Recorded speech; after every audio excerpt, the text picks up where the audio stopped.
So I've had a kind of a unique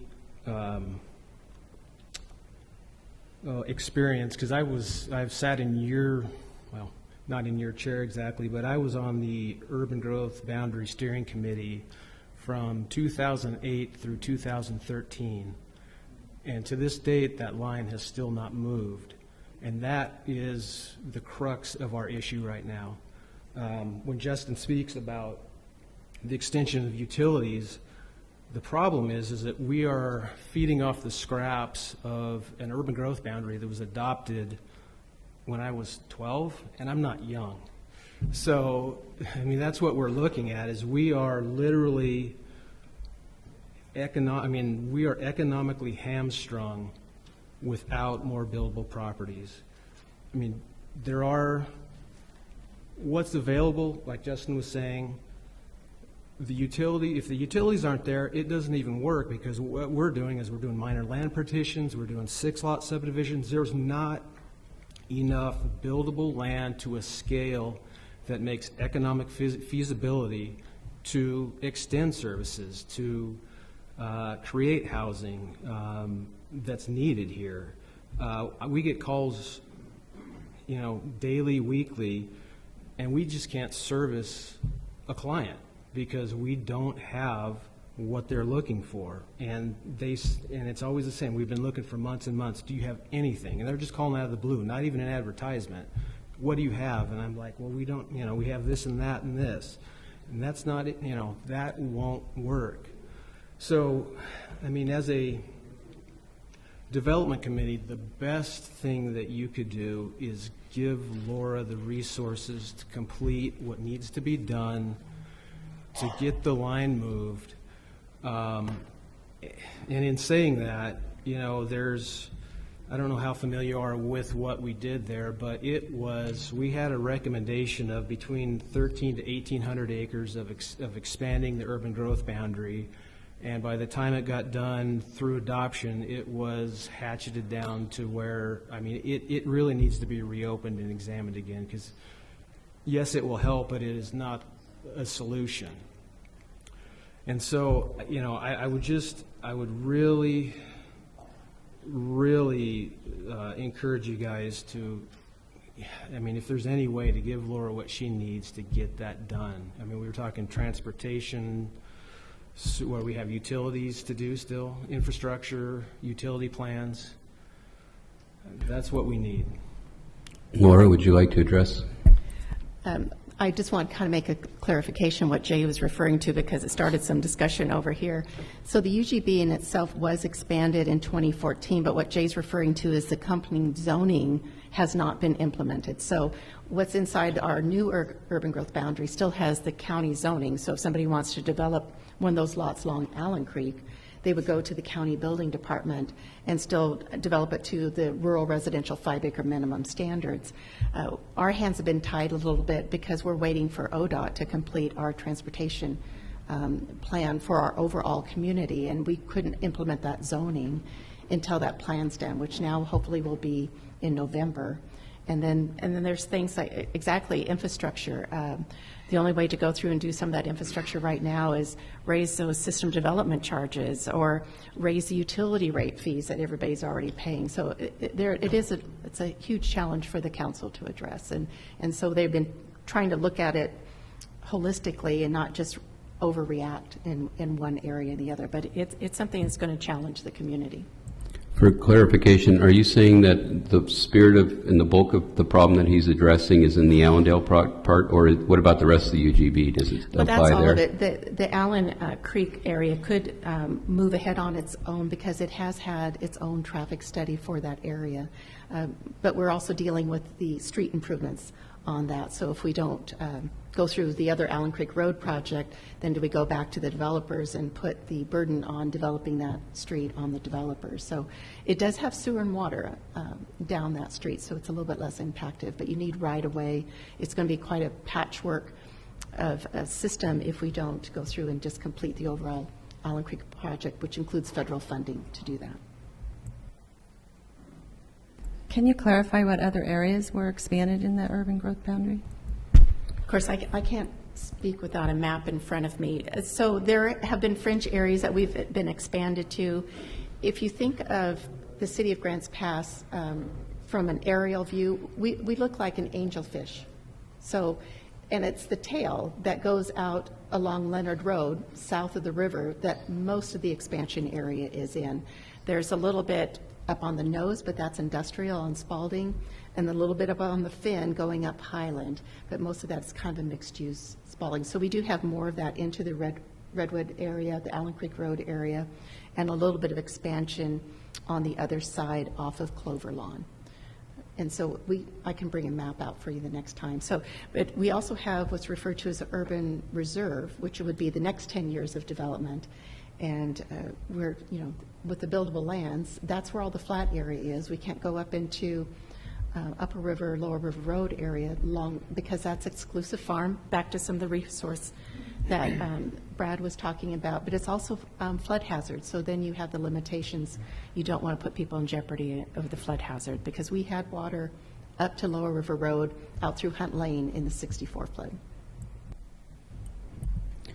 Just for clarification, when you talk about the urban reserve, does that mean that it's not usable or not part of the inventory until 10 years from now, or it's in a 10-year where the zoning catches up to it? It's kind of on a holding pattern, and I'm looking at Kristen too, because you're working on a project in that area that is in the urban reserve, so they're able to move forward on a rural project, but yet it's going to connect to a city street. And at some point, hopefully, the way they're laying that out, they would be able to further subdivide those properties. But then that would be up to the property owners, too, because they've got their 5-acre piece. They're 2 minutes from town. They may not want to do that. And just to kind of summarize kind of my thoughts on that is the reason we went to an urban growth expansion idea in 2007 was because it was identified at that time there was not enough buildable land in the current UGB for, I believe, is it 20 years? 20 years of buildable lands, and here we are 12 years later and the line hasn't moved. So you can see economically how, if there was a need in 2007, we went through a downturn, but we're on our way back. We haven't been able to access any additional land in that time.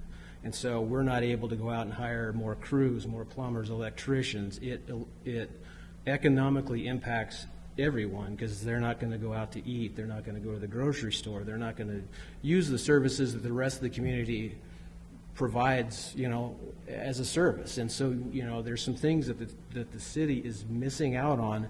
And we're not asking for carte blanche. We just need, a little more property. That's not going to, nobody here wants to change the fabric of what Grants Pass is and just let us build houses to the sea. That's just not what it is. But what it is just a way for us to provide what people are asking us for. What you're hearing in Jay's voice is the frustration of people in our industry that are just trying to do their job. And if nothing else, please take away from this meeting today the reality that people like Jay and Greg and these other people that are in this industry, that's all they want to do is serve their community, build products that people can use to live in and for their businesses. But they are being forced by the system that they have to work in to almost be Philadelphia lawyers. We can't. It's just not easy. It's not anywhere close to easy. Yes, sir? Yeah. So if you'll indulge me, I do want to talk just a little bit more about the conditions that our builders are laboring under, and then I want to give you a couple of practical things that you can do. I do want to congratulate Mark on the work that he's done and the work that you have supported him in doing, and also that Lara's working on. And also, Lara, I'll say that the system development deferral program looks a lot like the one that we put together for the city of Medford 3 years ago. I don't know if there was any communication between you and Matt Brinkley down there, but that was something that we've been working on for quite a few years. So good for you working on it. That's helpful. So in any industry, you need a certain amount of people to do what you need to do to serve the needs of a community. And in our industry, between 2007 and 2012, we lost 2/3 of everybody in our industry. 2/3 of our developers, 2/3 of our contractors, 2/3 of our concrete finishers, 2/3 of our pavers, 2/3 of everybody. And as we're having this conversation today in 2019, we only have half the contractors that we had back then, half the contractors, and of course the demands are what they are. And we're not talking about the land use part, we're just talking about the people that can do this. And as we're also having this conversation today, we only have 40% of the skilled workforce that we had 12 years ago. So line up 100 people 12 years ago, and out of those 100 people, we have 40 of them today, but that's not the bad news. The bad news is 50% of that 40% look like me. They're old men. And we don't have hardly anyone, we don't have hardly any young people coming in the pipeline. Now, why do you care about that? Why is that important to you? It's important because, and I don't have your budget memorized, but I'll go from Jackson County's 2018 budget. Jackson County's 2018 budget was about $340 million. That $340 million, the largest single line item on the revenue side was property tax revenue. It's $40 million. We're the people that do that. We build it one time, and the county taxes it every year. Last year, in 2018, our members were able to build about $360 million of property improvements in Jackson County. And again, I apologize, I don't have your numbers memorized. I happen to have these memorized.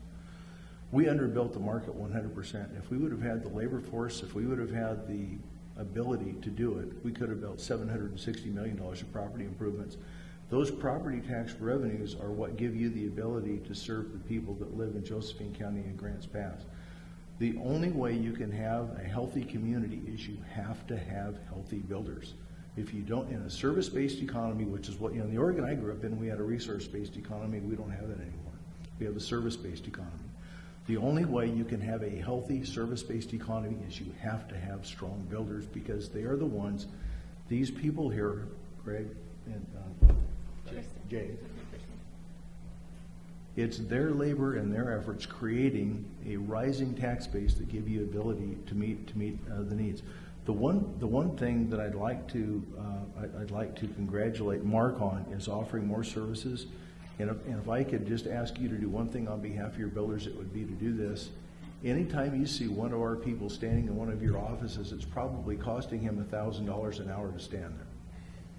He's got equipment on the job, he's got employees on the job, he's doing all that he can do to comply with all these very rigorous regulatory standards.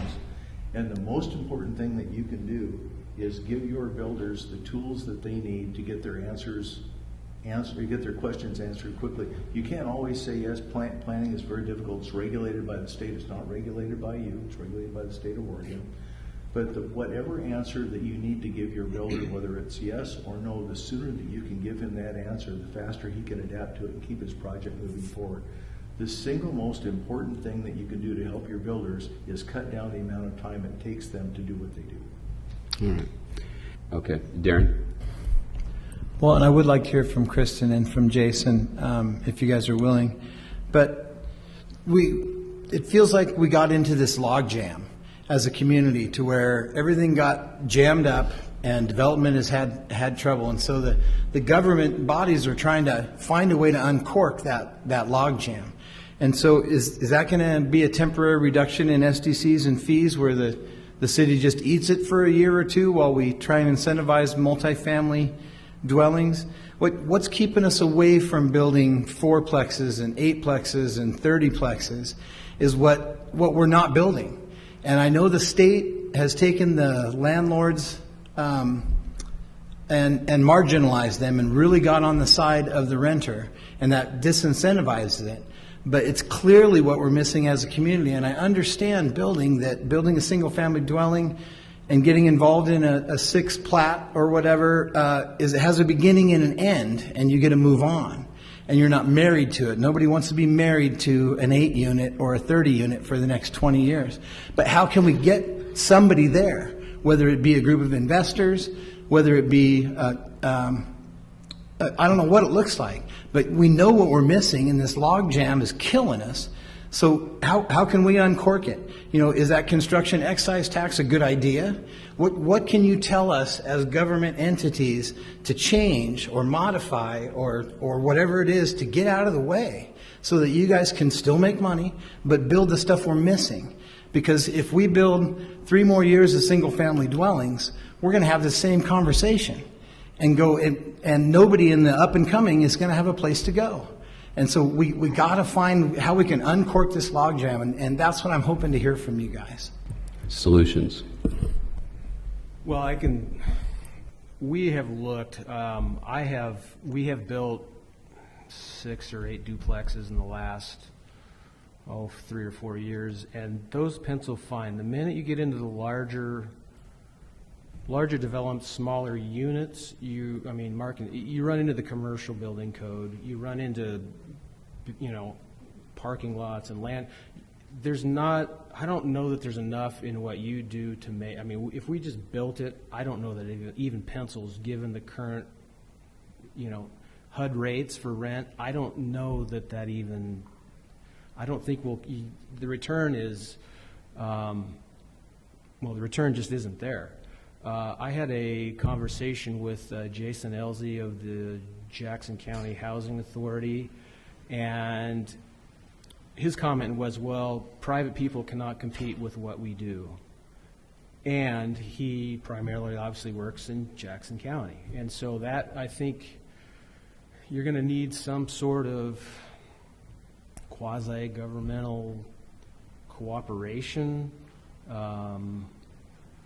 Obviously a larger urban growth boundary will put less pressure on, we all get along, but we're fighting like cats and dogs over the same property, So if there's more to choose from, that component of it will obviously come down. But, there are things outside of our control and your control as far as construction costs, materials and such that make it very, very difficult to make it pencil from a return standpoint. Yes, Justin. I want you to No. I just want to say a couple things on that note. I've actually have investors right now that want to build apartment buildings. We can't make the numbers work. And you're looking at, like Jay said a lot of it, but you're looking at residential to commercial aspects in your codes, in your standards, in your financing. That's a big thing, right? You can get in and out of a subdivision. You can move on to the next one. You can keep a couple rentals. You build a 30, 40, 100 unit apartment complex. It's a whole different ballgame, a whole different set of investors, a lot of them that don't exist in our area. You're looking at, I've been pricing out the cost of apartments lately. That 31 unit example that Laura put up there was one of the projects that we were looking at, that we had to trade it up and do duplexes instead, because that's what financially made sense. Big investors don't do things, unfortunately, out of the goodness of their own hearts that often. It's a business, and it has to make sense. They have a lot of times have partners that are from out of the area.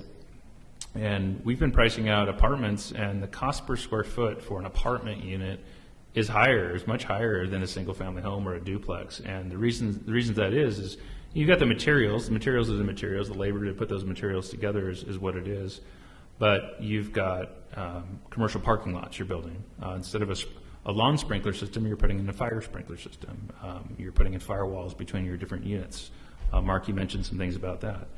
And we have it's Grants Pass especially is strange. You're absolutely right, Darren. It's where are the apartments? Where are the multifamily buildings? You go to other communities and they exist. They don't exist here. And part of that is also the people that are here. I guess I'll ask this question. Could any of you in this room imagine living in downtown Grants Pass on the 3rd story of a building? It's strange to us. Look around Grants Pass. We don't even hardly have any buildings over 2 stories in this whole city. And there are very few downtown here. It's very unique. But you take density. One of the things that Laura and I talk about a lot recently is density targets. We're developing these residential properties that are zoned high density, and the only way to hit the high density is to build 3-story apartments. That's about the only thing you could fit in like a high density zone. But Nobody comes into Grants Pass and says, I'm going to build a 3-story apartment building, because it just doesn't feel right either, on top of the costs and on top of, you have to be able to rent them, so you talk to the property manager. I have several clients who are property managers that also develop, and if they won't rent when you're all done with these projects, whether they were successful financially or not to get to that point, they're not going to do them. And so we constantly find ourselves defaulting back towards what works in our community. And one of the things that I really push for is incentivizing high density development. And sometimes those numbers are big numbers to make those numbers work. But if you really want to truly hit density targets, I think there's going to have to be some contributions by the public agencies to get there. So we have a question from the audience, David. Can you hear me? It's an interesting discussion, but at the moment it seems to be centered on single-family housing. Multifamily housing, as it's correctly pointed out, doesn't pencil out for the conventional developer who wants to make a profit. The only way you're going to get multifamily housing is tax credit incentivized housing, together with layered grants from a variety of different agencies. Tax credit housing is being built all over the country. It's not being built here because our developers, except for the Lovelaces some years ago, don't focus on that. It's going to have to be nonprofit ownership of tax credit, essentially financed housing with other layered financing from various entities like the Home Loan Bank, which will give you grants to finance the housing. Until you get to that point, this is going to be an idle exercise as far as multifamily and as far as affordable housing. David, will you say who you are too? So Sorry, David Corsi. At the moment, I work for Evergreen Bank. I'm also the president of Habitat for Humanity, and I've been in the housing finance industry for over 50 years. Behind we have Valerie Lovelace, City Councilor. She had we'll get to. I just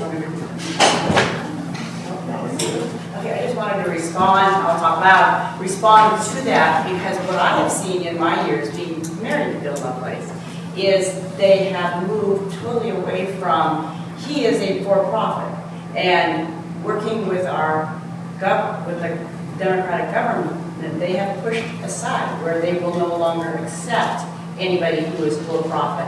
Even if for-profit could do it for more efficiently and get it done, he was pushed out of it because they pushed away and no longer accepted for-profit. My name is Pam Hurlbert. I've been sitting on the Housing Council. Jason Elsey was mentioned. I just want to say, the whole time being on the council with him, he has the money to develop. He cannot get the land. So the money isn't the problem for them to build major units in Josephine County. They're doing it in Jackson County. He said they were working 300 units right now.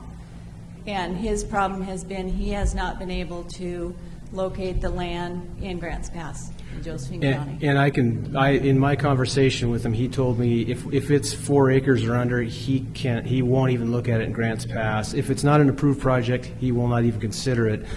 And like, I've kind of talked about, I don't know does that even exist in the current urban growth boundary now, a 4 acre multifamily residential. It's if it is, it's got constraints like steep slope, wetlands that doesn't allow you to build to the density that is zoned for. Mark, did you have a comment? Well, I'd like to touch on the building codes just a little bit here. We know that the building codes are not going to get easier for these multiplexes. If anything, in the state of Oregon, energy codes are getting more and more difficult. Obviously, building codes are driven by disasters. Fire codes are becoming more and more prevalent in everything we do. The state of Oregon has yet to adopt fire sprinklers for single-family residences, but obviously any kind of multiplex is going to have to be sprinkled these days. So tax incentives is, in my opinion, as a building guy, the best route. And if I can touch a little bit, Brad, on how my department works, I have a internship program for building inspectors, and one of the key points that I push on these guys every single day is time is money. I'm a builder. I have several guys that are inspectors that were builders. We know time is money. We don't hold up anybody for anything if we can come back and look at it. It's just one small way that we can assist in the industry. And if I can play a little devil's advocate here, I've always felt like planning and development was kind of a little bully pulpit to the building department. You can't get your building permit without going through all those processes first. Now I'm kind of straddling the fence on both sides. I can see it, but yeah, I would like to see, you know, more incentives to build, because the building codes themselves are not going to get any easier. Cameron, you had a question? Yeah, I got a question for Mark. Out in the county, south of Hayes Hill, a lot of houses that have not darkened the door of the permit process, if that's fair to say. And so would there be any kind of path to getting them? Because, I mean, you're looking at a lot of revenue potential, but I think people, and for whatever reason, have gotten frustrated and said, gosh, I don't even know what to do, so they do nothing. They lock the gate and hope nothing goes away. That doesn't turn into revenue for the county. Is there a path to come clean, or some discussion about that? Maybe you had any comments on that? Yes, there absolutely is, and we have a lot of homes out there.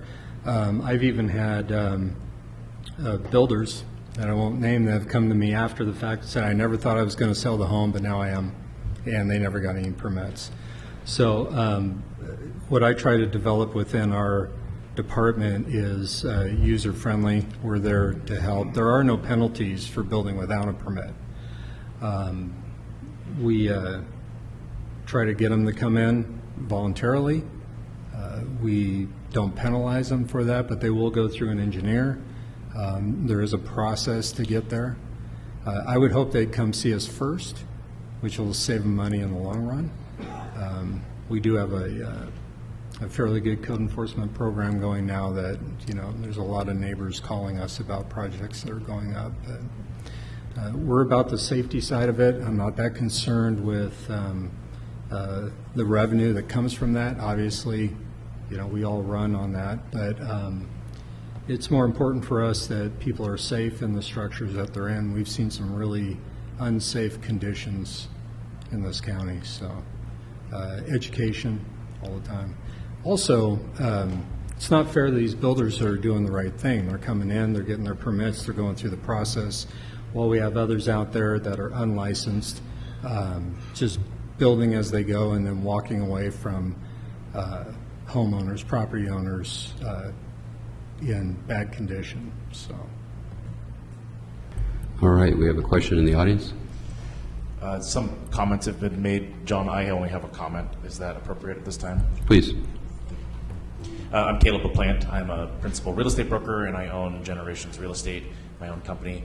I want to speak to ADUs, but before doing that, I'll just make 2 quick points. First, thanks to the panel. I come to a number of these meetings, whether it be CEDC or Housing Committee or the City Council, and there's a lot of interjections in commentary to the effect of, well, local builders this or local builders that. To see you all here is, you're all, with the exception of maybe 1 or 2 firms, representative of the established, productive, successful builders in this community. And if you can continue to convene like this, whether it be officially or unofficially, to answer questions but also come up with ideas, I just wanted to express that level of appreciation for you being here today. I haven't seen you all come out before in this kind of fashion as long as I've been paying attention, so it's noteworthy and it's needed.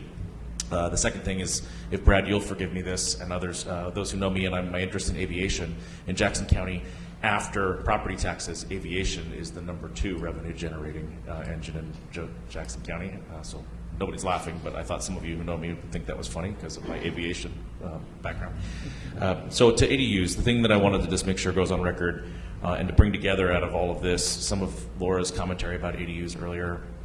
My particular angle on this is I'm pulling out one piece from the developers saying clearly for-profit multifamily isn't going to pencil.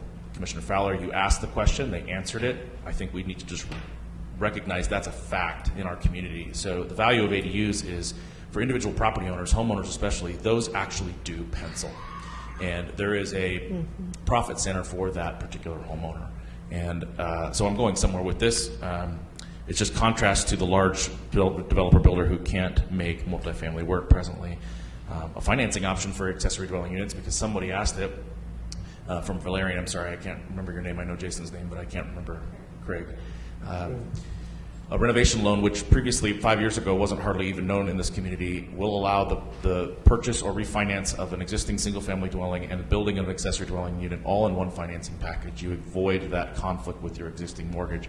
Rates have come back down in the last 12 months, so it's actually still attractive to refinance and do something like that. Or there's a loan package out there that will allow that. And the only missing thing at that point is, sure, onesie twosies don't seem that exciting, but in no time you could have 40 or 100 of those, and that really makes a big difference. I know parking is still a concern. We're trying to figure out how to make ADUs work with extra parking, but other than that, I've heard no objections.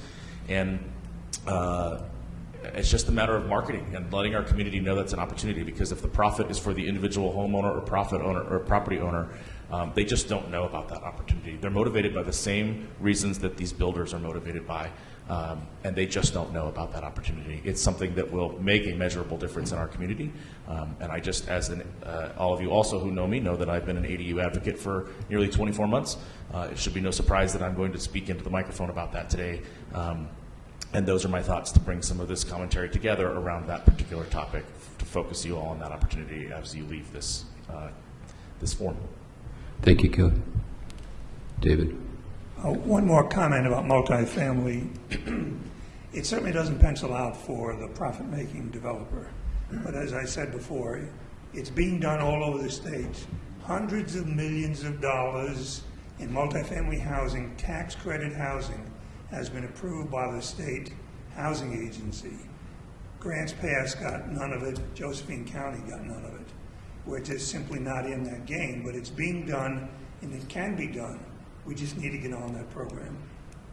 Thank you. I want to bring it back to our panel and make sure that they have plenty of opportunity to discuss things and to share ideas while we have them.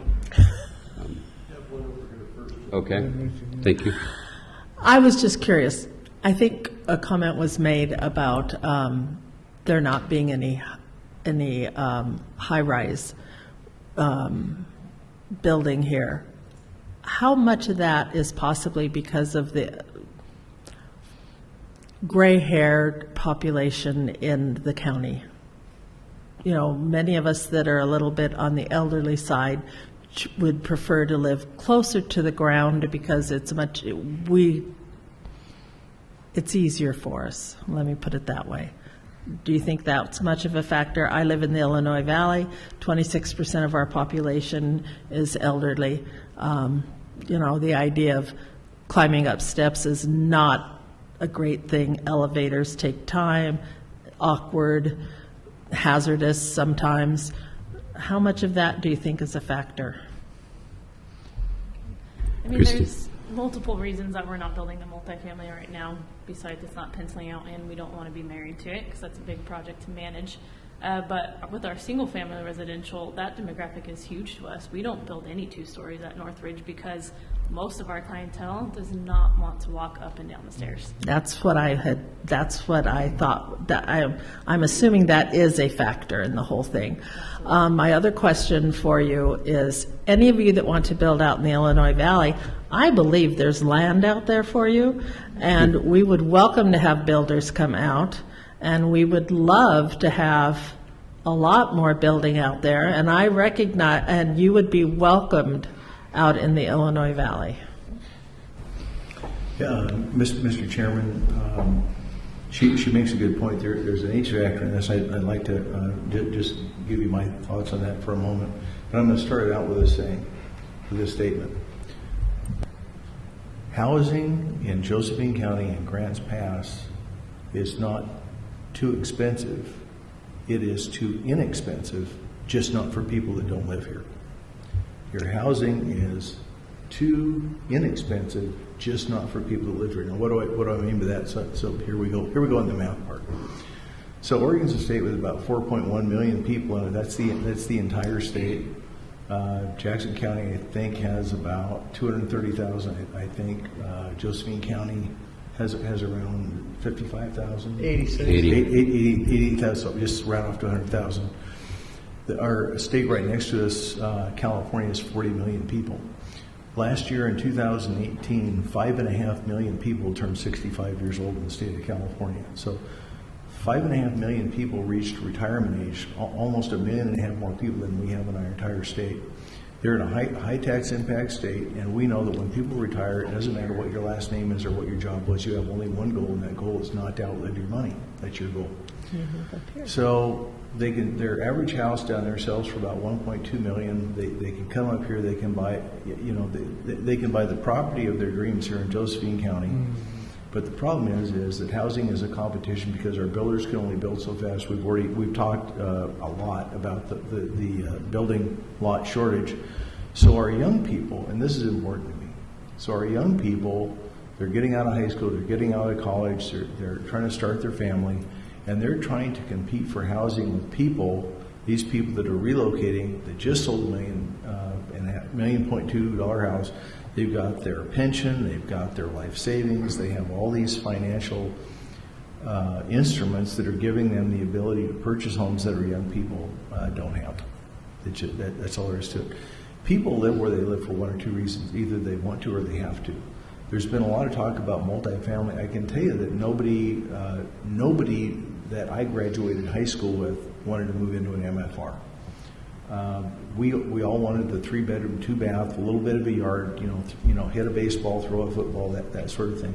People, for the most part today, they still like that. Some of our young people are getting more into a denser. Their reality is a little bit denser. But the people that are moving here, and this gets back to the financial reason that builders build. The people that are coming to Oregon, the people that are coming to Josephine County, the people that are coming to Grants Pass, that's what they want. They want the 3-bedroom, 2-bath, parking for the RV, a yard they can mow, and they want to be able to sit out on the front lawn and watch the sunset and watch the river. That's your typical. That's your typical product that someone relocating to this area wants to buy, is qualified to buy, has the financial vigor to buy. And therein lies our problem.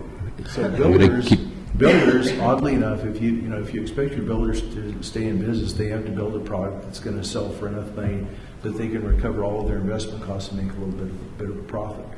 MFRs, we might sit here and say, and reasonably so, we might sit here and say MFRs are something that we ought to be building, but until there's a good financial reason to do that, it's going to be a little difficult to get the builder side. And on the ADU side, for those of us that are sitting here, how many for us sitting here, was it your dream to get married and move into an ADU next to your parents? How many of you were that was your, well, I just can't wait until I get married and move into an ADU next to mom and dad. So these are just some of the practical things that we can think about during this conversation. Thank you. All right, thank you. Colleen? Well, just to piggyback on what Brad said, as a realtor in the community too, we really desperately need some more senior-friendly housing projects. We've got Bryn Court, we've got Schaefer Estates. We sell those so fast. They go and as quickly as they can. So some of those kind of building projects would be really incredible. That senior transitions before they go into retirement living or assisted living, that sort of thing. We really need some of that. I would like to get to a couple of questions in respect of all of our time, too, and we touched on it a little bit. I'd like to find out what the builders think about, first of all, I guess, what is your average cost between the city and the county for system development fees? What are, for a single-family, 3-bedroom, 2-bath home, what are your costs? And then the second question that I have is, what do you think about this construction excise tax added on to what you already do? The last 8 houses we built were what we would consider a first-time home buyer / move down, where somebody's been on 5 acres, they sell it because they can't take care of it anymore, so they buy a smaller house. So it's a 1,600 square foot house. I write a check, and this is including the water meter, but I write about a $13,000 check every time to the city of Grants Pass, which, excluding the land and the lumber, is the 3rd most expensive item on our cost. And so it's, I mean, it is a big portion of it.